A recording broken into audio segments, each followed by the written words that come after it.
جو خطرناک سوال ہے اس پہ میں پھنس گیا. مجھے ایک صاحب ہے, انہوں نے فون کیا, یہ غالباً زبیر صاحب کے بھی کافی فالوور تھے, اور انہوں نے بتایا جی کہ اس طرح انجینئر صاحب ایک بات, بلکہ انہوں نے آپ کا نام نہیں لیا, تھے وہ بڑے چلاک شخص.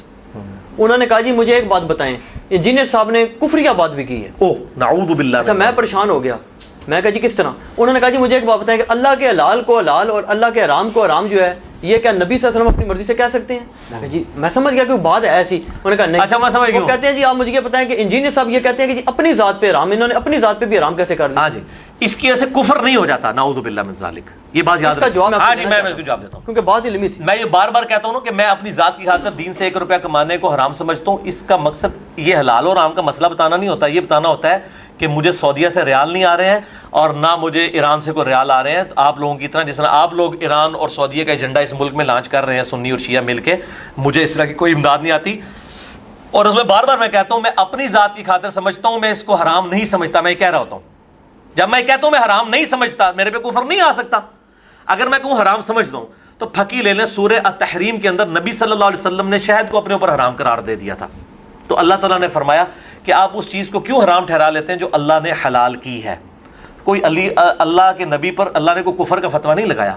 نبی صلی اللہ علیہ وسلم نے بیویوں کی دل جوئی کے لیے ایسا کیا تھا, تو اللہ تعالیٰ نے ان کو یہ تنبیہ کی. وہ تو خیر کھانے پینے کا مسئلہ تھا, شاید آپ کو پسند تھا. قرآن میں شاید کی فضیلت ہے, قرآن میں دین سے روزی روٹی کمانے کی کوئی اس طرح کی فضیلت نہیں آئی ہے جو ان لوگوں نے یہ ایک دم والی حدیث پیش کرتے ہیں, اس سے نمازوں کی تنخواہ ثابت کر رہے ہوتے ہیں. اتنے بے ایمان ہیں, وہ تو دم کے اوپر ہے اجرت, اس سے نمازیں پڑھانے کی تنخواہ کہاں سے ثابت ہوتی ہے؟ ٹھیک ہے, اور یہ اس طریقے سے لیتے ہیں, اس چیز کی کوئی اس طریقے سے نہیں. قرآن میں تو سورہ اعراف کھولیں جا کے, جب بھی کوئی نبی دعوت پیش کرتا ہے وہ کہتا ہے اے میری قوم, میں اس دین کی تبلیغ کے عوض تم سے کوئی اجرت نہیں مانگتا, میرا اجر میرے اللہ کے پاس ہے. کہتا ہے نا, میں وہی بات کو آج ماڈرن انداز میں کرنا چاہ رہا ہوں کہ میری روٹی روزی دین کے ساتھ نہیں جڑی. لہٰذا یہ نہ سمجھنا کہ میں روزی روٹی کمانے کے لیے اور چندوں کے لیے تو میں یہ بات بتا رہا ہوں, میں حق بات اس لیے بتا رہا ہوں, یہ میں وہ بتانا چاہ رہا ہوں. میں کوئی یہ تکبرانہ جملہ نہیں بول رہا ہوتا. کلیئرفائی ہو گیا؟ ٹھیک ہے. تو میں نے بار بار یہ بات کی, بلکہ اس کے اوپر میرا خلاف اس کے کلپ چڑھا, میرا تو جماعت المسلمین کے خلاف کلپ چڑھا ہوا ہے کہ وہ دین سے اجرت کمانے کو حرام سمجھتے ہیں. اور میں نے اس کے اندر میرے کلپ میں کہا ہے کہ دم کی اجرت یا قرآن کی تعلیم دے کے اجرت ایز اے ٹیوشن فی اگر کوئی کرتا ہے میں اس کو جائز سمجھتا ہوں, اگرچہ یہ پسندیدہ نہیں ہے, لیکن نمازوں کی طرح ڈنکے کی چوٹ پہ حرام ہے. یہ پہلے اپنے مولویوں سے پوچھیں نا کہ نمازوں کی تنخواہ کیوں لیتے ہیں. ٹھیک ہے, صحیح حدیث ہے سنن نسائی میں, اور امام حاکم نے بھی لی ہے, اور اسے مسلم کی شرط پہ صحیح کہا ہے. مجھ سے ایک کلپ میں نکل گیا تھا, صحیح مسلم میں, یہ حدیث سنن نسائی میں ہے, مشکات میں بھی موجود ہے, اذان والے چیپٹر کے آگے پیچھے دیکھ لیں مل جائے گی, کہ نبی صلی اللہ علیہ وآلہ وسلم نے فرمایا اپنا مؤذن اس شخص کو رکھو جو اذان دینے کی اجرت نہ لے.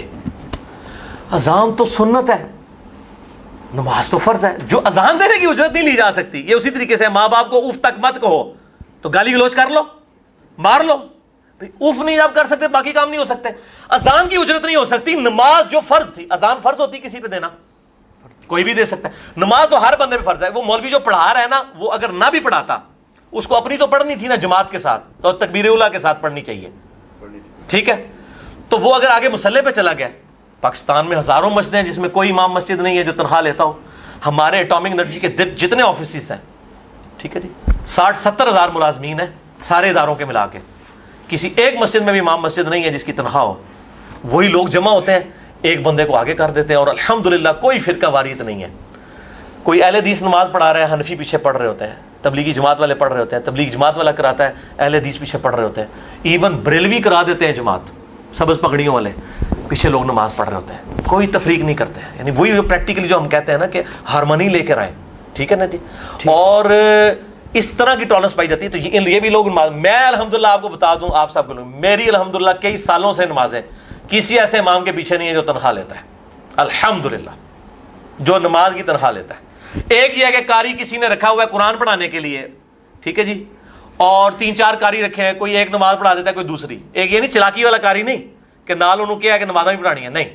ایک مدرسے میں 10 قاری ہیں, نماز کے وقت آتے ہیں, ان میں سے ایک آگے ہو کے نماز پڑھانا شروع کر دیتا ہے, یا کوئی اسٹوڈنٹ پڑھانا شروع کرتا ہے. اکثر تو اسٹوڈنٹ پڑھا رہے ہوتے ہیں, تو وہ تو بیچارے تنخواہ نہیں لے رہے ہوتے ہیں.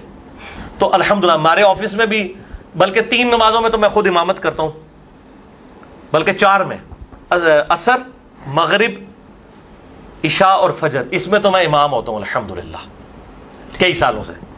ایک زہر کی نماز ہے جو آفس میں کبھی میں امامت کرا لیتا ہوں، کبھی اور امامت کروا لیتا ہے، اس میں نہیں ہوتا ہے. اثر چونکہ ہم پہلے پڑھا رہے ہوتے ہیں اس لیے زیادہ تر سلفی آ کے پڑھتے ہیں تو وہ میں امامت کرتا ہوں.